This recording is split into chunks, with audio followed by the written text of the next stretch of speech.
Her fingers trembled over the icy steel, the ancient runes burning her skin like forgotten embers, and when the metal finally yielded, the air around her exploded into silence, that kind of quietude that precedes the storm that changes everything.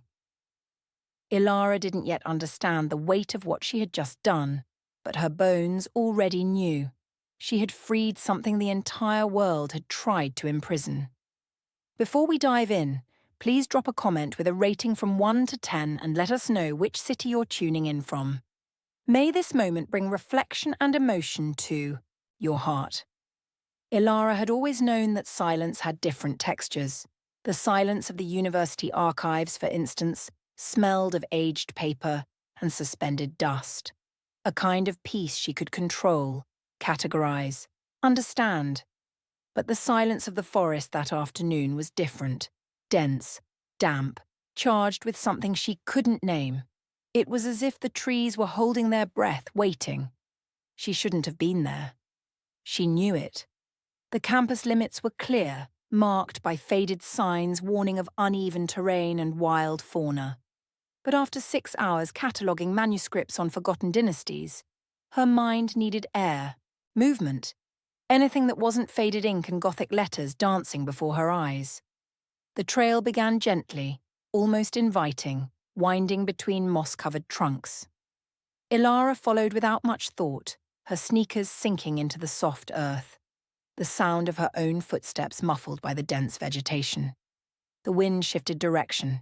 It carried with it a metallic, heavy scent that clung to her throat like a warning. That's when she heard it. Not exactly a sound, but the absence of it, a void so profound that it seemed to suck the air around her. Her feet stopped on their own.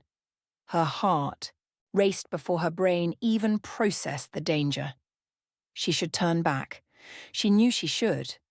But there was something in that silence that pulled her like an invisible, inexorable current. The clearing appeared suddenly, cutting through the forest like an open wound. Ilara stopped at the edge, her hand gripping a tree trunk to steady herself, because what she saw made no sense at all.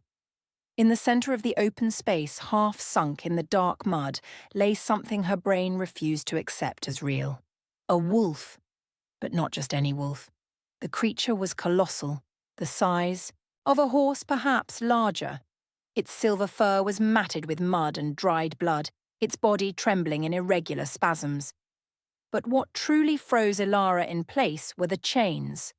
Thick shackles forged from dark steel bound the animal to the ground, plunged into the earth like metal roots. And on the metal, etched with cruel precision, ancient runes glowed faintly, pulsing like veins beneath transparent skin. She knew those symbols, or she thought she did. She had seen variations of them in forbidden manuscripts, texts that professors claimed were mere mythology, fantasies of bored scribes. But there, in that forgotten clearing, the runes were real, tangible, and emanated an energy that made the hairs on her arms stand on end.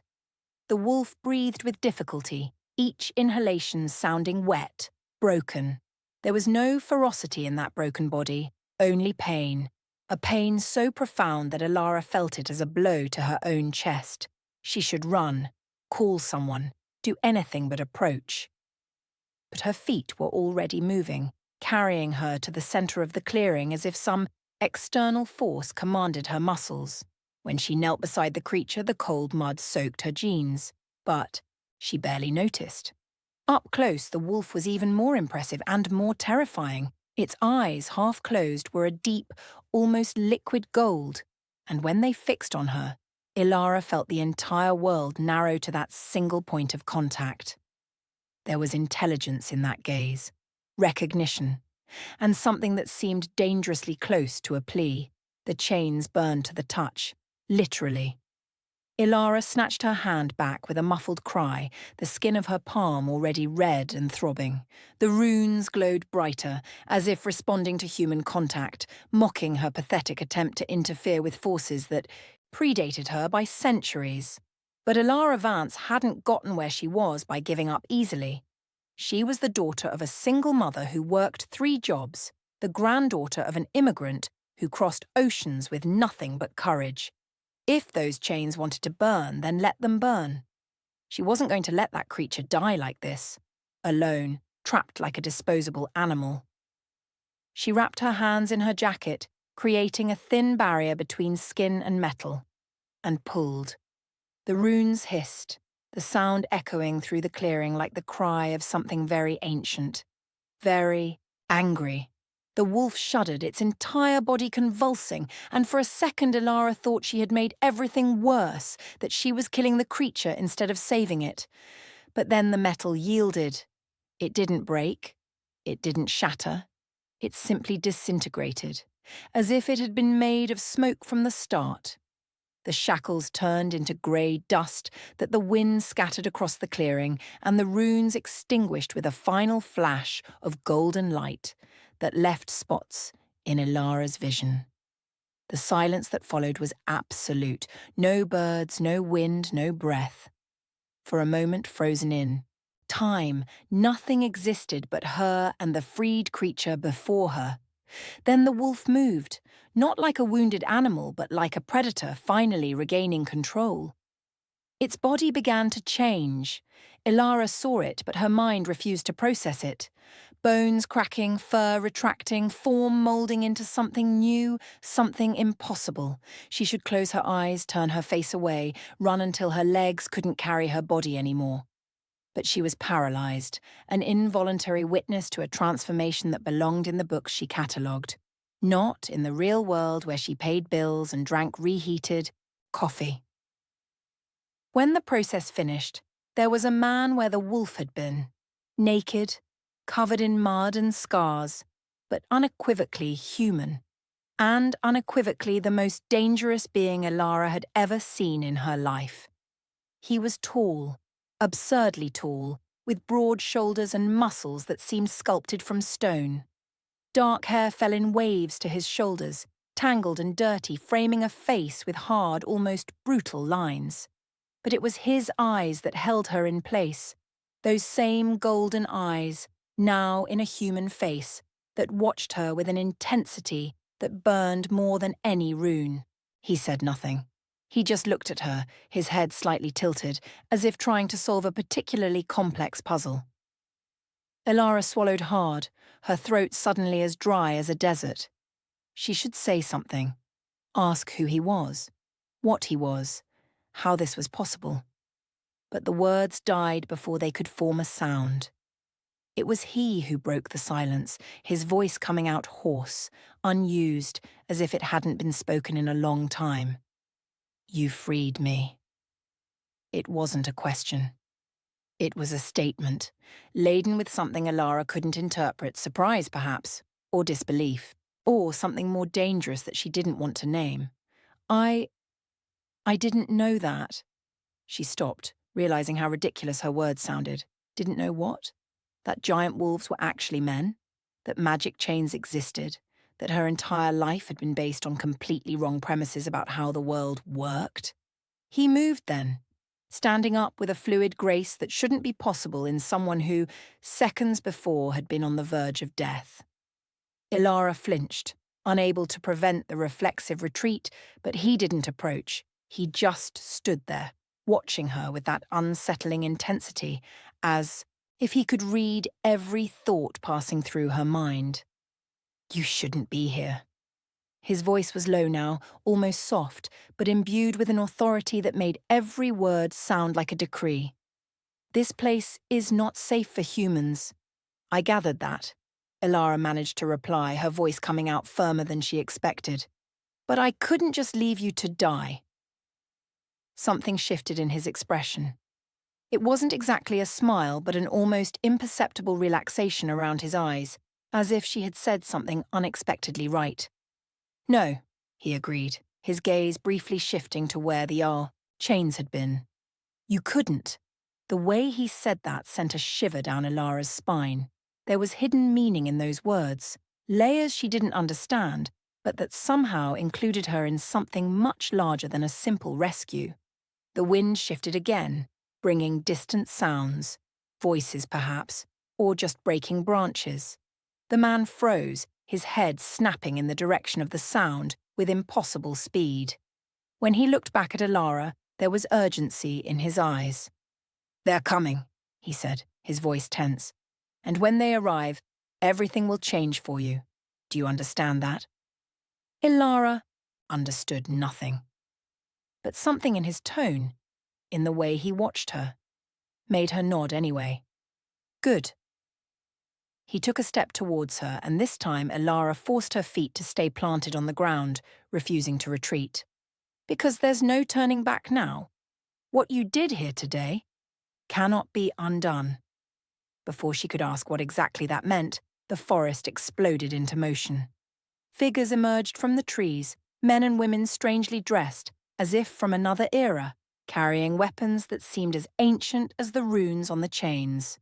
They moved with military coordination, surrounding the eye, clearing in seconds, every gaze fixed on the naked man beside Elara. And then, in perfect unison, they all knelt. "My king," a male voice said, coming from a grey-haired man who seemed to command the group. "You have returned." King.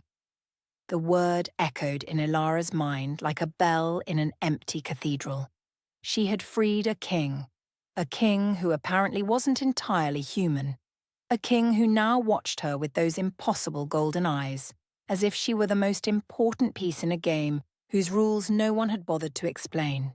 And for the first time since entering that forest, Elara Vance understood with absolute clarity. Her life would never be the same. The journey to the Citadel was like traversing a dream that slowly transformed into a nightmare. Elara walked in the center of a circle of silent warriors, each step sinking into earth that seemed to pull her feet down, as if the forest itself wanted to keep her trapped. The king, because that's what he was, the man she had freed was a king, led the way, now dressed in clothes someone had brought him, a dark cloak that made his shoulders seem even broader, more imposing. No one spoke to her. They didn't even look directly at her. It was as if she were a valuable item being transported, something too fragile to touch but too important to abandon. Elara hated that feeling. All her life she had been invisible. The quiet girl in the library, the archivist no one noticed. But this was different. This was being seen too much, in the wrong way, for reasons no one explained. The grey-haired warrior who had spoken first in the clearing was named Marcus. She only knew because she heard the king utter the name, his voice cutting through the silence of the march like a blade. Marcus walked beside him for some time, conversing in a voice too low for Elara to hear, but the tone was urgent, laden with concern. She tried to process everything, tried to fit what she saw into some logical structure her mind could accept, but it was useless. Men who turned into wolves, magic chains, kings of kingdoms that didn't exist on any map. It was as if she had fallen into one of the books she catalogued, except there was no way to close the pages and go home. The forest gradually changed. The trees grew taller, older, trunks so thick that 3 people couldn't embrace them. Sunlight barely penetrated the dense canopy, creating a green gloom that made everything seem unreal. Elara felt the air change, denser, charged with an energy that made her skin tingle. That's when she saw the first structure. It wasn't exactly a building, but a portal carved directly into the living rock of the mountain that rose abruptly from the vegetation. Stone and wood merged impossibly, as if they had grown together rather than been built. Runes, similar to those on the chains, were etched around the portal, but these didn't glow. They slept, waiting. The king stopped before the entrance. He turned, and for the first time since the forest had filled with warriors, he looked directly at Elara. Those golden eyes pierced her like liquid fire, and she felt the air leave her lungs. "Welcome to the Citadel of Shadows," he said, his voice echoing strangely in the thick air. "You're home now." It wasn't an invitation. It was a statement. And something in the way he said it, with absolute certainty as if it were a fait accompli, made Elara's stomach churn. I have a life, she managed to say, her voice weaker than she wanted. A job. People who will miss me. Something crossed his face. It wasn't exactly compassion, but perhaps the recognition that she was losing something. Then he gestured to Marcus, who approached carrying something in his hands. Ilara's cell phone. Her cell phone, which she had left in her jacket pocket. Make the necessary calls, the king said, his voice neutral. Say you're taking a vacation, a family emergency, it doesn't matter, but make it sound convincing. Ilara took the device with trembling hands. It miraculously had. A weak signal. She looked at the screen, at the familiar apps, the contacts that suddenly seemed to belong to another life. She could call the police, scream that she was being kidnapped. But what then? How would she explain the rest? And part of her, a small but insistent part, wasn't sure she wanted to be rescued.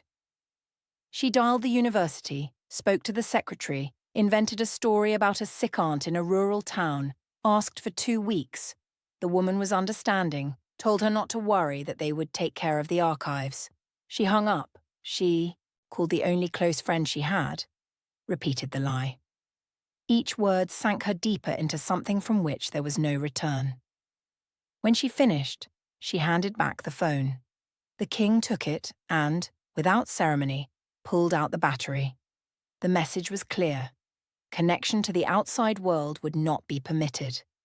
Ilara felt a wave of panic rise in her throat, but swallowed. Showing fear now would not help anything. Why me? The question came out before she could stop it. Why bring me here? The king watched her for a long moment. Then, surprisingly, he answered. Because you shouldn't have been able to free me. Each word was measured, precise. The chains were made to resist any one of my people. The magic was bound to my blood, to my power. No ordinary human should be able to even touch them without dying. He tilted his head slightly. Yet, you broke them.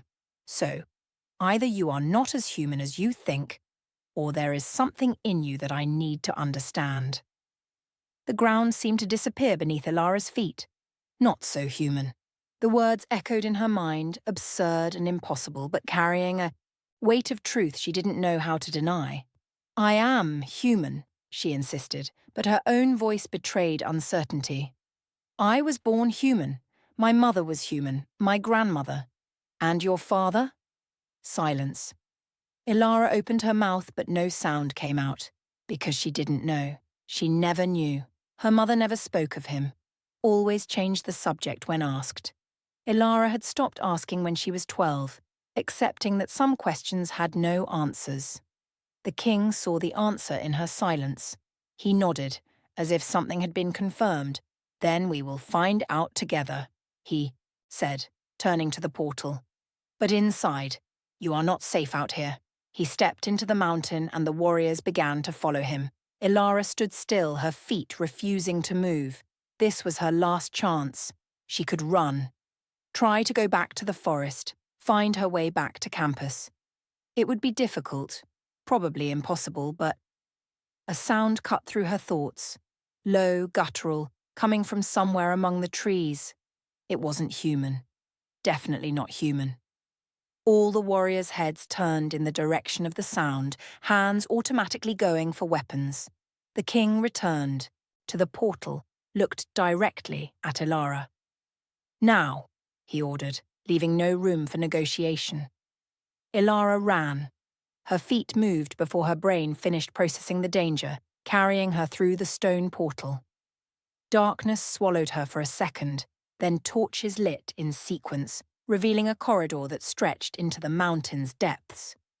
Behind her, she heard the sound of something large moving among the trees, followed by the beat of wings that shouldn't exist. Then the portal closed, not with doors, but with the stone itself fusing, becoming solid, impenetrable. The sound from outside died completely. Ilara was inside the mountain now, inside the citadel. And, somehow, she knew that getting out would be much, much harder than getting in. The corridor opened into an enormous chamber so vast that the torches barely illuminated the edges. It wasn't just a fortress carved into the rock. It was an entire city, sculpted with impossible precision, layer upon layer of constructions that defied gravity. Stone bridges connected different levels, water ran in channels carved into the walls, and everywhere there were people, many people. But these were not like the people Ilara knew. They moved with a fluid, supernatural grace. Some had eyes that glowed faintly in the gloom. Others exuded a presence that made the air around them vibrate, and all, without exception, stopped what they were doing when the king entered. The silence was instantaneous, absolute. Hundreds of eyes turned to him, then slid to Ilara. She felt the weight of those gazes like physical pressure, evaluating, measuring, judging. They weren't hostile necessarily, but neither were they friendly. It was like being examined by predators, trying to decide if she was prey or something more complicated. The king walked through the space as if he owned every inch of it, which Ilara realized was probably true. People moved out of his way, some bowing their heads in respect, others simply watching with carefully neutral expressions. Marcus stayed a step behind, but his hand never left the hilt of his sword. They climbed stairs carved directly into the rock, passed through corridors where torches lit themselves as they passed, crossed chambers filled with objects Ilara couldn't identify. Finally, they stopped before a dark wooden door, marked with symbols that seemed to pulse faintly. The king pushed the door open. On the other side was a room, no, an entire suite.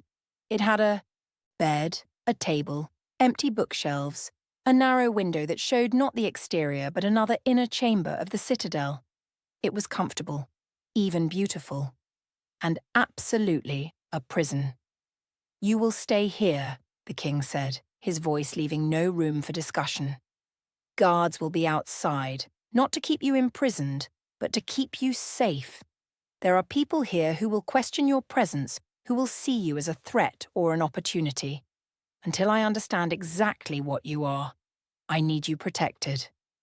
Ilara entered the room, turned to face him. She wanted to protest, demand, answers, scream that she wasn't his property to be guarded. But the words died when she saw the expression on his face. It wasn't cruelty, it was concern, genuine, deep, and somehow directed at her. "Tomorrow," he continued, his voice softer now, "we will begin to discover the truth. About who you are, about why you were able to free me. But for now, rest. I know this wasn't the day you expected to have." Understatement of the century. Ilara almost laughed, but the sound came out more like a sob. The king hesitated for a moment as if to say something more, then simply nodded and left. The door closed with a soft but definitive click. Ilara stood in the middle of the strange room, in a hidden citadel, surrounded by people who weren't entirely human, and finally let the reality of the situation hit her. Her legs gave out. She sat on the cold stone floor, hugged her knees, and for a long moment just breathed. She had freed a king. She had discovered that the world was much stranger than she had ever imagined. And apparently there was something wrong or different with her. Something her own mother might have known but never told her. Anger came first, then fear, then, strangely, curiosity. Because if there was a part of her that wasn't entirely human, that had powers she didn't understand, then perhaps it finally made sense why she had never felt completely at home in the world she knew. Ilara stood up, walked to the bed, lay down fully clothed on the thick blanket. The stone ceiling above her was decorated with carved stars, constellations she didn't recognize. She closed her eyes but knew sleep wouldn't come easily, because tomorrow everything would truly begin. Tomorrow she would discover who or what she really was, and something told her that once she knew the truth, there would be no turning back. But then, there was no turning back anyway. Not since the moment her hands touched those chains in the clearing. Not since she looked into the golden eyes of an impossible wolf and decided she couldn't just let him die. Some choices Ilara was beginning to understand changed everything. And she had just made one of them. Ilara woke to the smell of unknown spices and the sound of running water.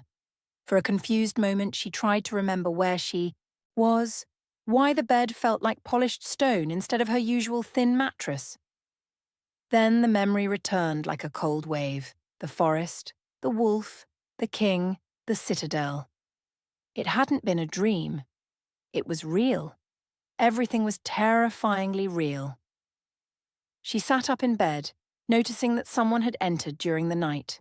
On a nearby chair were clothes that were definitely not hers. A simple dress of dark, soft fabric, with a cut that seemed medieval but would work as modern attire. Beside it, a tray with food. Fruits she recognized and others that seemed straight out of Fie. Ancient illustrations, still warm bread, something that smelled of honey but had the color of amber.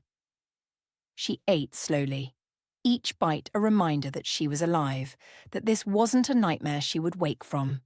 The food was good. Better than good. It had an intense, almost exaggerated flavor, as if her senses were sharper in the citadel. She put on the new clothes. They fit perfectly, as if tailor-made, which was impossible, but apparently, impossible no longer meant what it used to.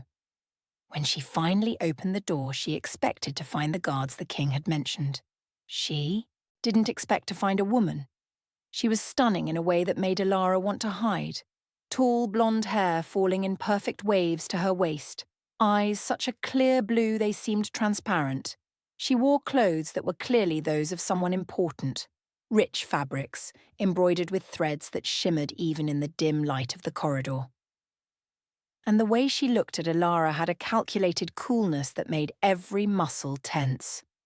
"So you are her," the woman said, her voice melodious but carrying thinly veiled contempt. "The human who freed our king." Human. The word sounded like an insult in her mouth. Ilara forced her shoulders straight, refusing to shrink. "My name is Ilara," she replied, keeping her voice steady. "And you are?" The woman arched an eyebrow, as if surprised Ilara had dared to answer. "Seraphine," she said, each syllable perfectly pronounced. "Advisor to the king and, until a few days ago, the closest person to him in the citadel." A deliberate pause. Interesting how things change when someone new appears, don't you think? The implication was clear. Ilara was not welcome. It didn't matter that she had saved the king. Or perhaps it mattered, precisely because of that. Seraphine saw her as a threat, as an intruder in a space she considered hers by right. "I didn't ask to be here," Ilara said, trying to maintain a neutral tone. "If it were up to me." "But it isn't, is it?" Seraphine approached, her movement fluid like a predator's. "The king decided to keep you here. The king decided you are interesting enough to investigate. The king—" She stopped very close, too close, deliberately invading personal space. "Is distracted from much more important matters because of you." Ilara held her gaze, even though every instinct screamed to retreat. She knew this type of confrontation. She had seen variations of it at the university, in the academic world full of egos and territories. The form changed, but the content was always the same. Someone marking territory, establishing hierarchy. "I can't control his decisions," Ilara replied, her voice calm. "But if you have a problem with it, I suggest you speak to him, not me." For a second, something dangerous flashed in Seraphine's eyes. Then she smiled, and that smile was worse than anger. "Oh, I have," she said, her voice soft as venom. "And he was very clear about wanting to discover what you are. So I will help him with that." She turned, starting to walk down the corridor. "Come, we have much work to do." It wasn't an invitation. Ilara hesitated, thinking of closing the door and refusing. But curiosity, and perhaps stubbornness, made her follow. If they were going to discover what was different about her, better to know soon. Better than staying in that room waiting. Seraphine led her through a labyrinth of corridors. The citadel was larger than Ilara had imagined, layer upon layer of impossible constructions. They passed through chambers full of people training with weapons, others where people studied ancient books, one where the air smelled of herbs and magic that made her skin tingle. They stopped before a door covered in runes. Seraphine murmured something in a language Ilara didn't recognize, and the runes glowed before the door opened on its own. On the other side was something between a laboratory and a library, tables covered with strange objects, shelves crammed with books that looked centuries old, crystals that pulsed with their own light. And in the center of everything, the king. Ilara wasn't prepared to see him again. Not so. Soon. He wore simple clothes now, a dark tunic that somehow made him seem even more imposing. He was bent over a table studying something that looked like an ancient map, but when the door opened, his head snapped immediately in their direction. Those golden eyes met hers, and Ilara felt the air leave her lungs. There was something in the way he looked at her, not just curiosity, but something deeper, more visceral, that she couldn't name and wasn't sure she wanted to. "Ilara," he said, and she realized it was the first time he had used her name. It sounded different in his voice, carrying a weight she didn't understand. "Did you rest well?" It was a mundane question, almost comical in the bizarreness of the situation. Ilara almost laughed. "Considering I discovered that the world is completely different than I thought and that I myself may not be entirely human." "I slept wonderfully," she replied, sarcasm escaping before she could contain it. To her surprise, the corner of his mouth curved slightly. It wasn't quite a smile, but almost. "Your humor remains intact, at least," he observed. "That's good. You'll need it." Seraphine cleared her throat, the sound deliberately loud. Her irritation at being ignored was clear. "I brought the human. As requested," she said, her voice cold. "May I withdraw now? I have council matters to attend to." The king looked at her for a long moment. Something passed between them. Old tension, history, Ilara didn't know. Then he nodded. "You may go. But Seraphine?" She stopped at the door. "Be careful how you refer to our guest. I have no patience for political games right now." Guest. The word was kind, but both knew it was a lie. Ilara was not a guest. She was a curious prisoner, an enigma to be solved. But the fact that he defended her, even subtly, made something strange stir in her chest. Seraphine left without answering, but the way she closed the door made her thoughts clear. Ilara and the king were left alone in the chamber, filled with ancient objects and dormant magic. The silence stretched, laden with unasked questions. It was Ilara who broke it, because waiting was eroding her courage. "What are you going to do with me?" Straight to the point. No beating around the bush. The king moved away from the table, walked to a bookshelf, picked up a leather-bound book that looked centuries old. "I will test you," he said, opening the book to a marked page. "There are ways to know if someone carries the blood of our people. Ancient tests, rituals that reveal the truth about lineage." He stared at her. "If you have anything of us in your veins, we will discover it." "And if I do?" Ilara forced the question, even though she wasn't sure she wanted the answer. "What if I am like you?" "Then you have a right to be here," he replied simply. "You have a right to know your legacy, to understand what you are. And—" He hesitated, something rare for him. "Perhaps it will explain why you were able to free me." There was more he wasn't saying. Ilara could feel it, see it in the tense lines around his mouth, in the way he held the book as if it were a weapon. But before she could press him, he continued. "And if I don't have anything?" She needed to know. "If I'm just an ordinary human who got lucky or unlucky, depending on the point of view." The king closed the book slowly, placed it back on the shelf.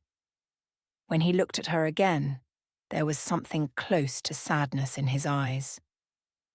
"Then I will do everything possible to protect you and return you to your world," he said, each word carefully measured. because no one should be here against their will. And because, he paused, as if the next words cost him more than the previous ones, because you don't deserve to suffer the consequences of having been kind. Kind. The word echoed strangely. No one had ever described Ilara that way. Quiet, yes. Competent, perhaps. But kind seemed too generous for someone who simply couldn't ignore suffering before her eyes. Then let's begin, she said, surprised by the firmness in her own voice. These tests, whatever they are, the sooner we know, the sooner this is resolved. The king nodded, almost respectful. He moved through the chamber picking up objects. A silver chalice, an ornate hilted dagger, crystals that glowed in colours that didn't exist in nature. He arranged everything in a specific pattern on the table, murmuring words that made the air vibrate. "Will this hurt?" Ilara asked, looking at the dagger with obvious apprehension. "A little," he admitted, not trying to deceive her. "I need your blood. Just a few drops. The crystals will react if there is magic in your veins." She extended her hand, trying not to tremble. The king took the dagger, but before cutting, his fingers touched her palm, holding it with surprising delicacy. The touch was electric, literal. Ilara felt a spark run up her arm, and by his widened eyes, he felt it too. They looked at each other. For a suspended moment, the world narrowed to that point of contact, to that flash of something neither understood, but that was undeniably real. Then, he cut, quick, precise, a thin line across her palm. Blood welled up, dark red, perfectly normal. The king guided her hand over the chalice, letting the drops fall in a specific pattern. Nothing happened. The crystals remained inert. The blood was just blood. Ilara felt something between relief and disappointment settle in her chest. "So that's it," she said, her voice softer than intended. "I'm just human. What happened in the forest was, I don't know, luck." But the king didn't seem convinced. He was staring at the crystals, his expression closed, indecipherable. "No," he murmured, "it's not that simple. If you were merely human, your hands would have burned to the bone when you touched the chains. If you were merely human, you wouldn't have endured the journey here without collapsing. If you were merely human..." He stared at her, and there was fierce intensity in his eyes. "You wouldn't make my blood sing every time I'm near you." The confession hung between them, heavy and dangerous. Ilara opened her mouth to reply, but no words came. What did one say to something like that? How did one react when the king of an impossible people admitted that she had an effect on him? Before either of them could speak, the door burst open. Marcus stormed into the chamber, his face pale, his breathing rapid. "My king," he said, his voice urgent. "We have a problem. The scouts reported movement on the eastern border. Many of them. And..." He hesitated, looking briefly at Ilara. "They are asking for her, by name." Ilara's blood ran cold. How could they know her name? No one should know she existed, much less be here. The king moved instantly, his entire body shifting into command mode. The magic and tests were forgotten, replaced by a more immediate urgency. "How many?" he asked, his voice sharp as a blade. "At least 20, perhaps more hidden in the trees." "Armed?" "Yes. And they are not mere bandits. They have military organization." The king swore under his breath, a word in a language Ilara didn't know but whose meaning was universal. He turned to her, and there was a decision in his eyes that left no room for discussion. "You stay here," he ordered, "with guards. No one enters, no one leaves." "Understood." Ilara wanted to protest, to say she could take care of herself, but the words died when she saw the real concern on his face. It wasn't just tactics. It was personal. "Understood," she said, because arguing now would be foolish.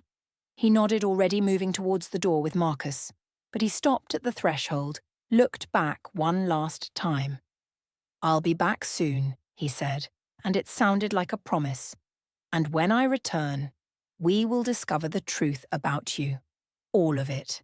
Then he left, and Ilara was alone in the chamber filled with magic and mysteries, with her blood still dripping into the silver chalice and the growing certainty that whoever she was, her life would never be simple again. Because people didn't come looking for her. Never did. She was invisible, irrelevant, forgettable. Except, apparently, not anymore. And that, Ilara was beginning to realize, could be more dangerous than any magic. The hours dragged on like centuries. Ilara stayed in the chamber, surrounded by magical objects and ancient books she dared not touch, while distant sounds echoed through the citadel's corridors. Voices shouting commands, hurried footsteps, the clang of metal against metal. Something was happening out there, and she was trapped in here, as useless as ever. No, not as ever. Because always she had been invisible by choice, for safety, for fear of being seen too much. But now there were people specifically looking for her, knowing her name, coming all the way to the hidden citadel. This changed everything. She walked to the bookshelf, her fingers sliding over the spines of books bound in leather, parchment, materials she didn't recognize. Many of the titles were in languages she couldn't read, but some were in ancient tongues she had studied at the university. One in particular caught her eye. Lost Lineages and Divided Blood. She pulled the book out carefully. It was heavy, the pages yellowed by time, but still legible. She opened to a random page, found illustrations of family trees that branched and intertwined in complex ways. Names that meant nothing, dates that receded centuries. But what truly captured her attention was a paragraph highlighted in faded red ink. When the blood of the two worlds mixes, the progeny carries the dormant gift. Neither human nor complete in transformation, these beings exist on the threshold, invisible to traditional tests, but capable of impossible feats for those born of a single people. The manifestation of power may take generations or may never come, but when it does, it changes destinies. Ilara read it again, and again. The words fit uncomfortably with what was happening, with what the king had said about the chains, about her blood. If she was one of these threshold people, then it would explain why the crystals hadn't reacted, but she had still managed to break magic chains. She was invisible even to magic itself. What a cruel irony. A loud sound ripped her from her thoughts, something banging against a door, followed by raised voices in the corridor. Ilara dropped the book and ran to the entrance, pressing her ear against the wood. She recognized Marcus's voice, tense and authoritative. "No one enters. King's orders." "The king is not here." Another voice, feminine, cold as ice. "Seraphine. And as senior advisor, I have every right to check on the safety of our guest. With all due respect, ma'am, the king was very clear about who has access. And I am being very clear about not accepting orders from subordinates." Seraphine's voice had become dangerous. "Get out of the way, Marcus, now!" There was a tense pause. Ilara could imagine the scene. Marcus blocking the door, Seraphine radiating authority and contained anger. She knew how this would end. She knew hierarchies, knew that eventually someone would yield. The door flew open abruptly, making Ilara recoil. Seraphine entered like a storm, Marcus close behind with an expression that wished he were anywhere else. The advisor swept the chamber with calculating eyes until her gaze landed on Ilara. "Still in one piece," Seraphine observed, her tone suggesting this was disappointing. "I imagined you might have caused an accident with all these dangerous objects around." "I can read," Ilara replied, keeping her voice steady. "And I know not to touch things I don't understand." Impressive skills. Sarcasm dripped from Seraphine's words. "That must be why the king is so fascinated. Your fundamental incompetence." Marcus shifted uncomfortably, but did not intervene. It was a delicate power play, and he knew when to stay out of it. Ilara felt anger boil in her stomach. She knew this type of attack. designed to make the target react emotionally, make a mistake, appear unstable. She had seen professors do it to students, colleagues to rivals. But she had learned, over the years, that the best defense was no reaction. "If you only came to insult me, you can go," she said, returning to the table where the chalice with her blood still sat. "I'm busy." Seraphine arched an eyebrow, clearly surprised Elara hadn't taken the bait. She walked to the table, observed the arrangement of crystals and magical objects. "So he actually tried the lineage tests," she murmured, picking up one of the crystals and examining it. "And nothing happened, I presume. Because you are human. Completely, tediously human." She dropped the crystal with more force than necessary. "But he still insists on keeping you here, on protecting you, on wasting resources on you." "I didn't ask for any of this," Elara repeated, tired of having to defend herself. "I didn't ask to find the king in the forest. I didn't ask to be brought here. I didn't ask for people to come looking for me. If I could, I would go back to my life and forget any of this ever happened." "But you can't, can you?" Seraphine approached, her voice low but venomous. "Because you've seen too much. You know too much. And now you represent a security risk that we cannot ignore." A calculated pause. "Unless someone resolves the problem permanently." The threat hung in the air like a suspended blade. Elara felt her heart pound, but forced herself not to show fear. Marcus stepped forward, his hand going for his sword. "Advisor," he said, his voice tense, "this is inappropriate." "It's practical," Seraphine corrected, but stepped away from Elara. "And it's what everyone is thinking, but are too cowardly to say. She doesn't belong here. Her presence puts everyone at risk. And the king?" She paused, something close to pain crossing her face before being masked by anger. "The king is too blind to see." Elara understood then. It wasn't just political territoriality. It was personal. Seraphine had feelings for the king, feelings he clearly didn't reciprocate, or at least not in the way she wanted. And now Elara had appeared, capturing his attention in a way Seraphine never had. She should feel pity. In another situation, perhaps she would. But Seraphine was dangerous, and pity didn't help one survive. "I am not your rival," Elara said, trying logic even though she knew it would likely be useless. "I want nothing from the king. I don't want to be here. As soon as possible, I will leave, and you will never see me again." "You really believe that, don't you?" Seraphine laughed, a bitter sound. "You think it's that simple. But what happened in the forest changed something. It created a bond he doesn't understand but cannot ignore. And the longer you stay here, the stronger that bond becomes." She leaned in, her icy blue eyes fixed on Elara. "So no, you won't just leave, unless I take care of it." Before anyone could react, the chamber shook. Literally shook, dust dislodging from the ceiling, the crystals on the table clinking. Distant explosion sounds echoed, followed by screams. Marcus rushed to the corridor. His voice returned urgent. "They've breached the outer defences. They're inside the citadel." Everything changed in a second. Seraphine temporarily forgot her rivalry, her expression turning all business. Elara felt her stomach churn. The invaders looking for her were not just an external threat. Now they were inside, and people were going to get hurt because of her. "Where is the king?" Seraphine demanded. "Leading the defense on the lower level," Marcus replied. "But if they get here—" "We need to move the human." Seraphine made the decision with impressive speed. "If they're after her, she needs to be away from the main areas, fewer people in danger." It was cold, hard logic, but sound. Elara nodded before anyone asked her opinion. "Where to?" Marcus asked. "The ancient tunnels. No one will look there.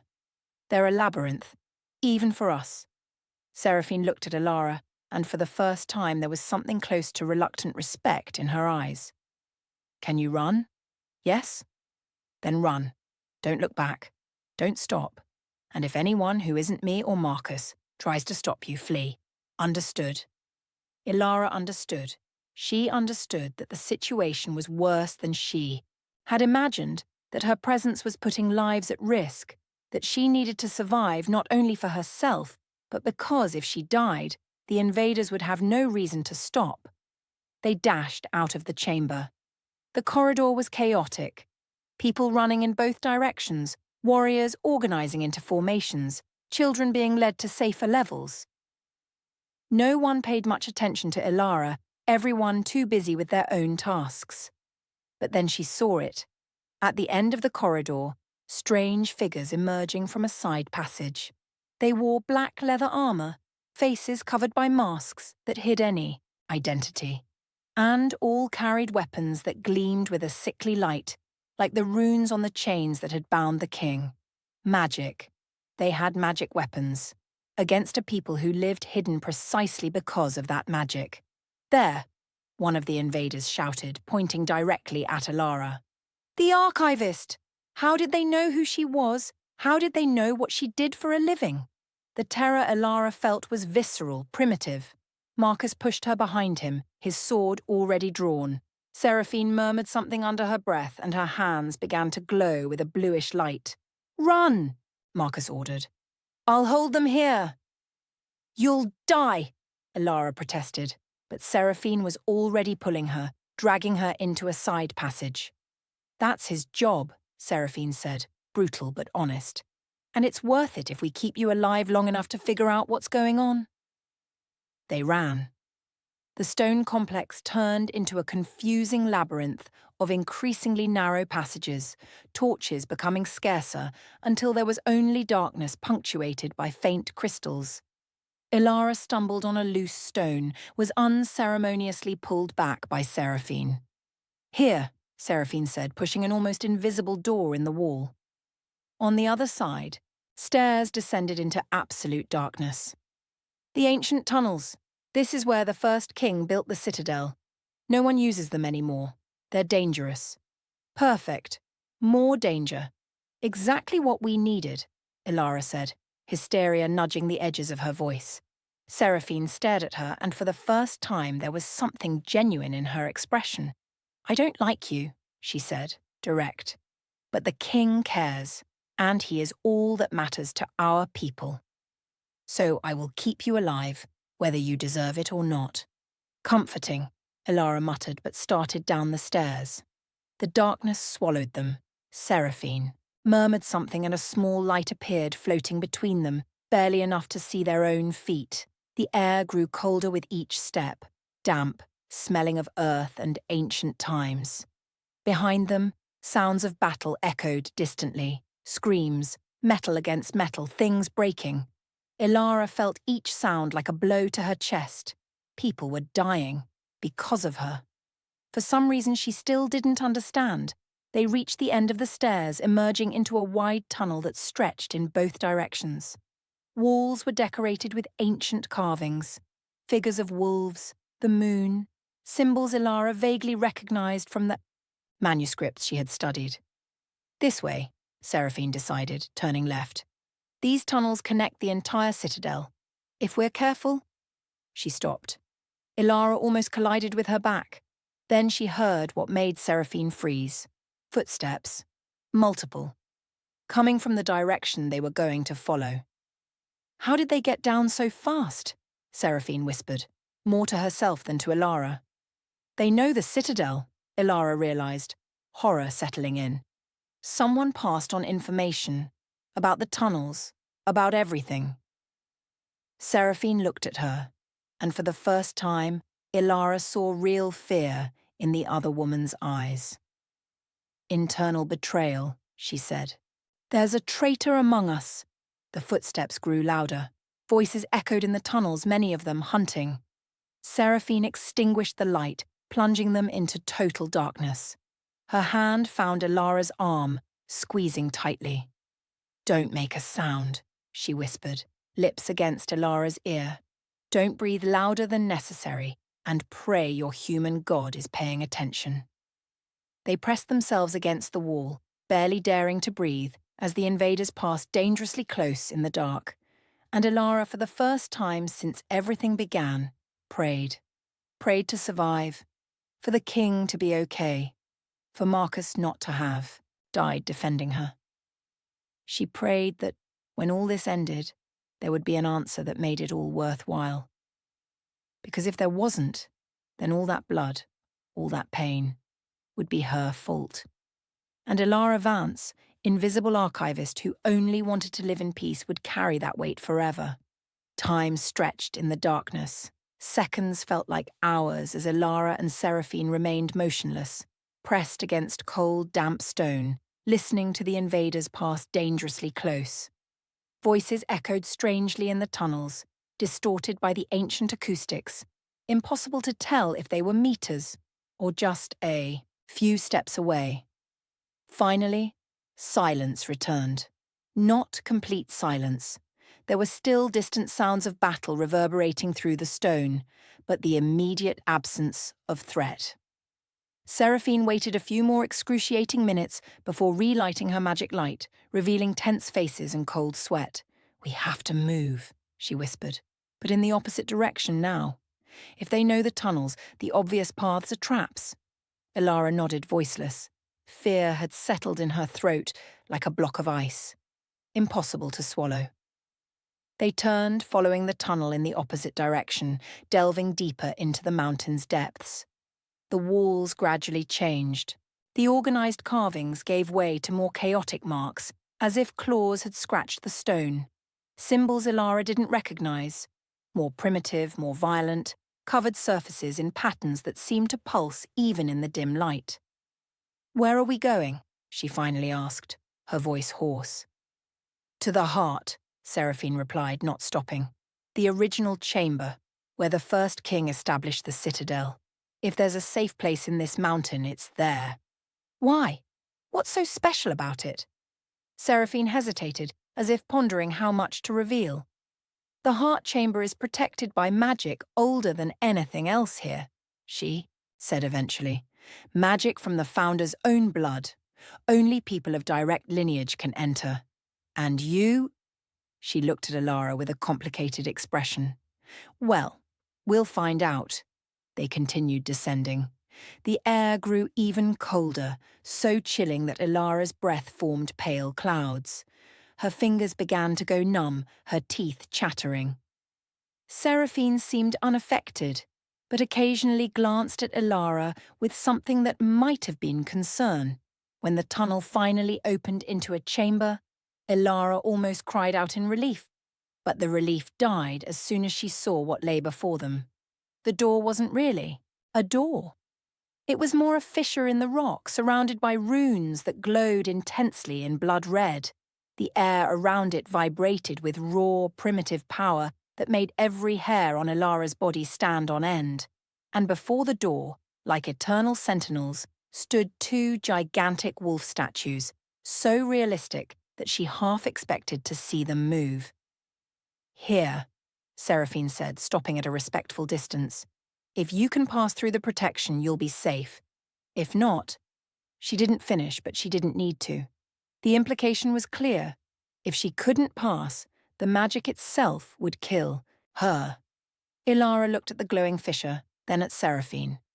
"And you?" "I am of direct lineage," Seraphine said with something close to pride. "I can enter. The question is, if you can." "What if I can't?" Ilara forced the question. "Then what?" Seraphine met her eyes, and there was brutal honesty there. "Then I leave you here and go on alone, because I can't risk dying trying to carry you through the barrier." Fair. Cruel, but fair. Ilara nodded, accepting the cold logic even as every instinct screamed against it. "Right," she said, squaring her shoulders. "How does it work? You simply walk up to the door. The magic will read your blood, your essence. If there is anything of us in you, even a distant drop, it will recognize you and let you pass. If not..." Seraphine made an ambiguous gesture. "It will hurt. A lot." Perfect. Another possibility of agonizing pain. Ilara was starting to collect them. She took a step forward, then another. The runes seemed to pulse harder with her approach, like a heart beating faster and faster. 3 steps. 4. The air began to heat up, or perhaps it was just an illusion against the cold of the cavern. 5 steps. The warmth became a burning sensation. Ilara gasped but forced herself to continue. 6 steps. The runes were glowing so intensely now that she had to squint. 7. The pain hit like a wave, not just on her skin, but deep inside, in her bones, in her blood, in places she didn't know could hurt. Ilara fell to her knees, her hands pressing against the stone floor, trying not to scream because screaming would bring the invaders. "Ilara!" Seraphine's voice sounded distant, muffled. "Back away, it's killing you!" But Ilara didn't retreat. She couldn't. Explain why, but something was pulling her forward, something deep in her chest that said enduring this pain was important. Necessary. She crawled one more step, then another. The runes exploded in blinding light. Ilara screamed then, unable to hold it in, the sound tearing from her throat, but the pain shifted, from a burning to something deeper, more fundamental. As if something inside her was being rewritten, reconfigured, forced to awaken after sleeping for an entire lifetime. And then it was over. The light extinguished. The heat vanished. Ilara was on the other side of the door, lying on the cold floor of a chamber that glowed softly with its own light. Alive. Hurt, trembling, but alive. Seraphine crossed the barrier seconds later, seemingly effortlessly, and immediately knelt beside Ilara. "How did you do that?" she demanded, her hands checking Ilara for injuries. "Humans can't cross. The pain should have made you pass out before you even got close." "Maybe I'm not as human as we thought," Ilara managed to say, her voice weak. She tried to stand, but her muscles weren't responding properly. Seraphine helped her, surprisingly gentle, supporting her until she regained her balance. The heart chamber was different from the rest of the citadel. Smaller, more intimate, but charged with a presence that made the space feel immense. In the center was a black stone altar, smooth as glass, reflecting light that emanated from crystals embedded in the walls. Symbols covered every surface, not protective runes, but something more like records, history written in a language Ilara didn't know but somehow could almost understand. "This place," she began, touching the nearest wall. The stones were warm under her fingers, pulsing like living flesh. "It's ancient, very ancient." 3,000 years, give or take, Seraphine said, watching Ilara with new attention. "How can you feel that?" Ilara didn't know how to answer. She shouldn't be able to feel anything, but she was feeling the age of the place, the weight of history, echoes of voices that had spoken there centuries ago. It was as if the chamber was whispering secrets directly into her mind. Before she could process it, the sound of stone scraping against stone echoed from the entrance. Both turned, Seraphine already conjuring more of that defensive blue light in her hands. But the figure that emerged from the passage made Ilara gasp in relief. The king. He was wounded, blood trickling from a cut on his shoulder, clothes torn, face smudged with soot and exertion. But alive. Unquestionably alive. His eyes swept the chamber quickly, found Ilara, and something in them softened for a fraction of a second before hardening again. "Seraphine," he said, his voice hoarse, "report." "The citadel has been invaded by an organized force with internal knowledge of the tunnels," Seraphine replied, professional. "They were specifically looking for the human. We managed to get here, but she hesitated. Crossed the barrier. Alone." The king froze. He looked at Ilara, really looked, and there was something in his eyes she couldn't interpret. "Impossible," he said, but it didn't sound like denial. It sounded like revelation. "Unless?" He approached, each step deliberate. "Ilara, what did you feel when you crossed?" "Pain," she admitted. "A lot of pain, but also something more, as if something inside me was awakening." The king exchanged a look with Seraphine. Silent communication passed between them, some understanding Ilara didn't share. "We need to do the blood test again," he said. "But here in this chamber, the magic here is purer, more direct. If there's something in you, it will reveal itself." "But we already did the test," Ilara protested. "The crystals didn't react." "Because those were tests for manifest power," Seraphine explained, her voice tense. "For people who have already shifted form, who have already accessed their nature. But there's another type of lineage, dormant, hidden, waiting for the right trigger." She looked at the king. "You think she's—" "A lost blood," the king finished. "A child of two lineages, but raised without knowing either. It's the only explanation." Lost blood. The word echoed strangely in Ilara. It felt right in a way nothing else had until then. As if there was finally a name for the emptiness she had always felt, the sensation of not quite fitting in anywhere. "What if I am?" she asked. "A lost blood. What does that mean?" The king approached closer until he was too near, invading personal space but in a way that didn't feel threatening, just intense. "It means," he said, his voice low, "that you have a right to be here, that what you feel, what you can do, is real. And it means—" he paused, something crossing his face, "that the bond between us has an explanation." Bond. He had mentioned it before, this feeling of connection neither of them understood. Ilara felt her heart race, but not from fear this time. What kind of bond? The king looked at Seraphine, who rolled her eyes but moved away, giving them relative privacy. He turned his attention back to Ilara, and when he spoke, each word was carefully chosen. "Our people have something called the recognition. It happens rarely, perhaps once in generations. It's when two bloods resonate, when there is compatibility on a fundamental level. It's not instant love or romantic destiny," he added quickly, seeing Ilara's expression. "It's deeper than that. It's partnership, on a soul level. And when it happens with someone of pure lineage and someone a lost blood, it awakens the dormant part," Ilara finished, understanding beginning to form. "That's why I was able to break the chains. Your blood called to mine." "Yes." A simple affirmation, laden with immense meaning.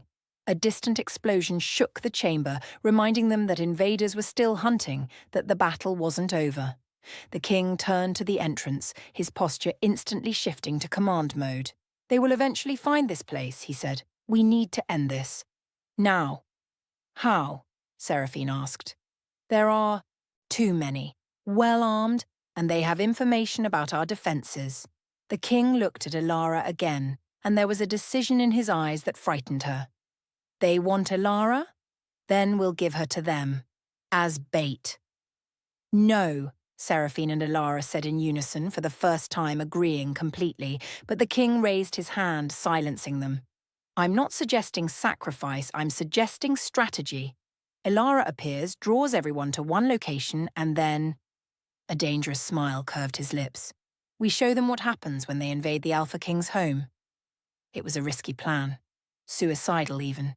But looking into his eyes, seeing absolute determination there, Ilara understood it wasn't a suggestion. It was what was going to happen, with or without her agreement. "All right," she said, her voice firm even though her heart was racing. "Let's do this. But do you promise you'll finish them quickly?" "You have my word." And when the Alpha King gave his word, it was law. Ilara nodded.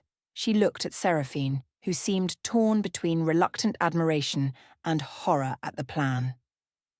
She looked at the ancient walls of the heart chamber, at the symbols she could now almost read. And she understood that no matter what happened next, she had changed. She was no longer the invisible Ilara who hid in archives. She was Ilara Lostblood, child of two worlds. And she was about to fight for one she barely knew. But it was her birthright, and no one, neither invaders nor conspirators nor fear, was going to take that from her now.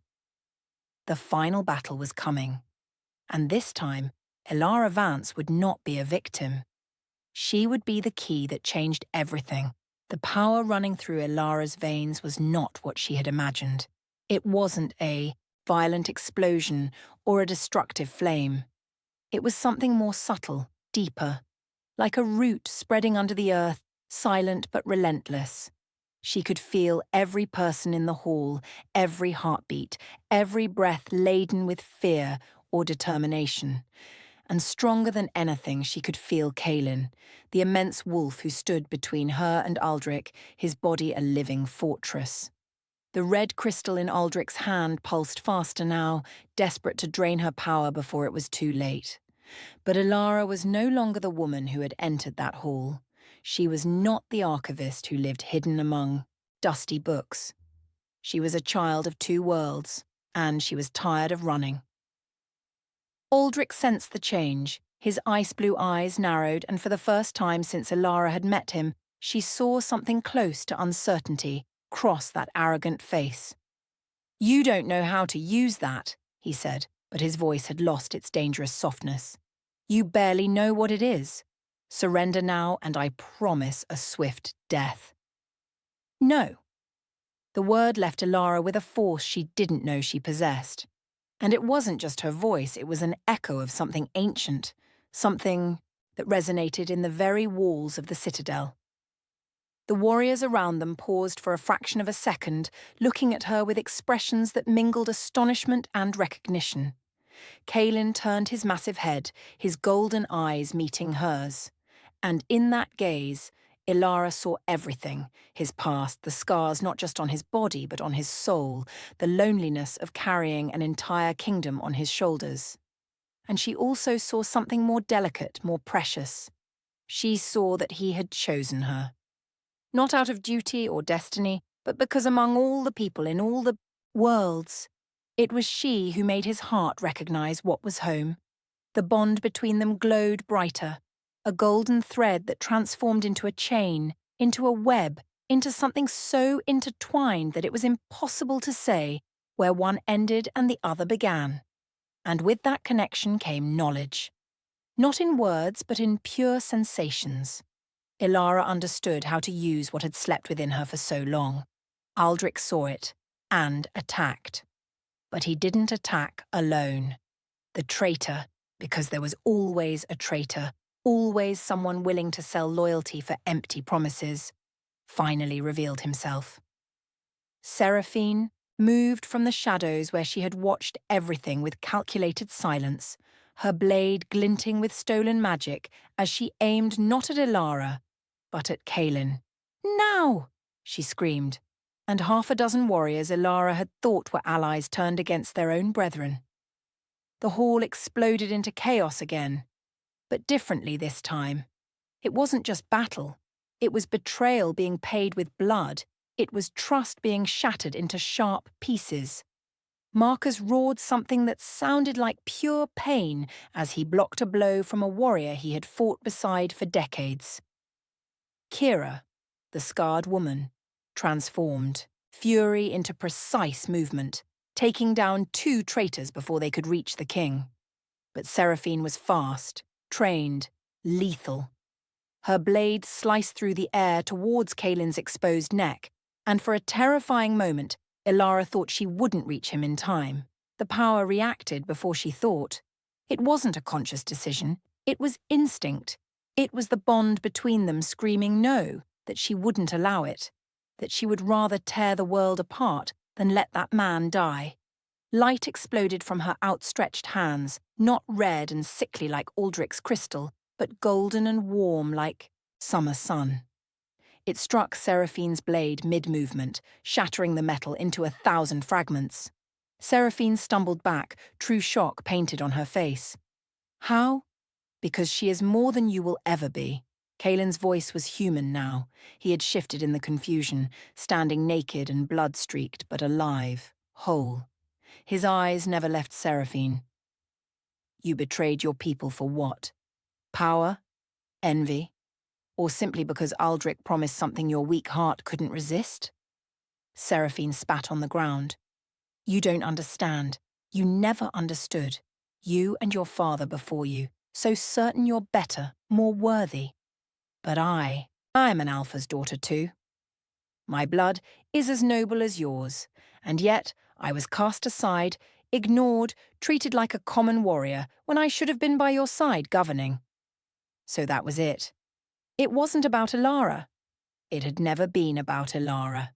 It was about ancient ambition and wounded pride, about a woman who had looked at the throne and decided that if she couldn't sit on it with honor, she would take it with betrayal.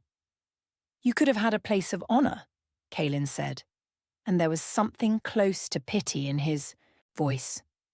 You could have been an advisor, a respected warrior, one of the voices that shaped the future, but you chose this. He gestured to the chaos around them, to the fallen bodies on both sides. You chose destruction. And I would do it again. Seraphine lunged, not with a weapon but with claws, a partial transformation that distorted her features into something between human and beast. But she was wounded, weakened, desperate. Kaelin blocked her easily, throwing her against a stone pillar with a force that sent cracks spreading across its surface. Seraphine slid to the ground, coughing blood. "Kill me then," she gasped. "Finish it." But Kaelin didn't move. He looked at her for a long moment, then turned, deliberately turning his back. "No," he said, simple. "You will live with what you've done. You will live knowing you betrayed everything you believed in, and still lost. That is your punishment." It was a cruel mercy, and more effective than any death. Seraphine lay there, broken in ways that went beyond the body. But Aldrich wasn't finished. While everyone was distracted by Seraphine's revelation and fall, he had moved, and now he was too close to Ilara, the red crystal pulsing with malignant intent. "If I cannot have her power willingly," he hissed, "I will rip it from her by force." The crystal touched Ilara's arm, and pain exploded. It wasn't physical pain, it was worse. It was the sensation of being emptied, of having something essential torn away, of dying from the inside out.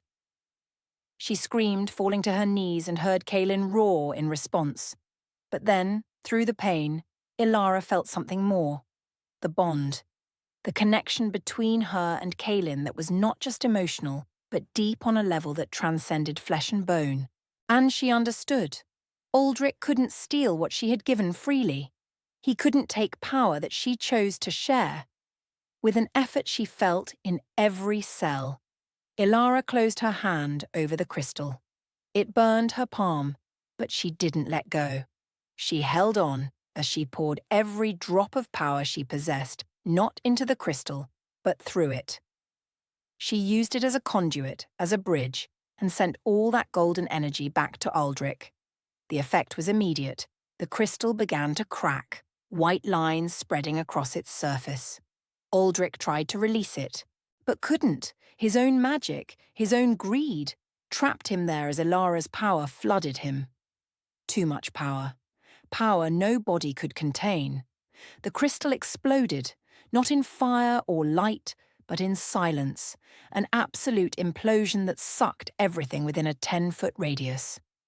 When the dust settled, Aldrich lay fallen, still alive but completely empty. His eyes, once so blue and cold, were dull now. Colourless. Nothing. He would live, but without magic, without power, without everything that defined him. A fate worse than death, Ilara thought as she staggered to her feet. Perhaps it was cruel. But justice was. Rarely kind. The hall gradually fell silent. The remaining traitors were subdued or fled. The wounded were being tended to. And in the centre of everything, Kaelin approached Ilara with slow, deliberate steps. When he was close enough to touch, he stopped. He extended his hand, not with expectation, but with an offering. A choice. "You saved my life," he said, his voice hoarse.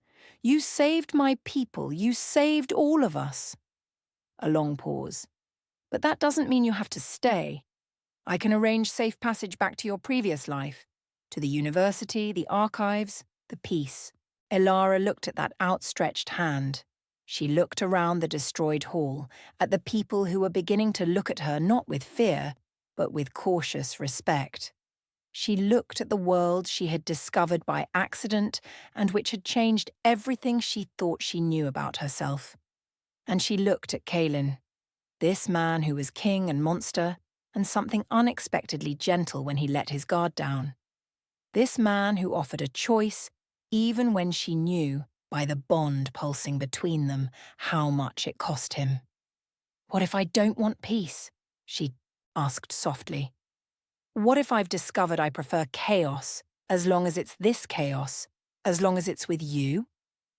Something broke on his face, not weakness, but a relief so profound it bordered on pain.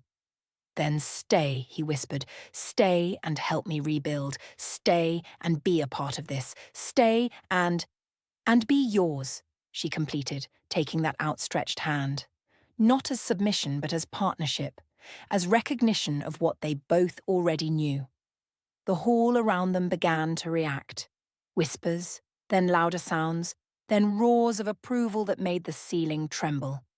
Marcus was the first to kneel, followed by Kira, then by all the remaining warriors. They weren't kneeling just to the king, they were kneeling to both of them, together.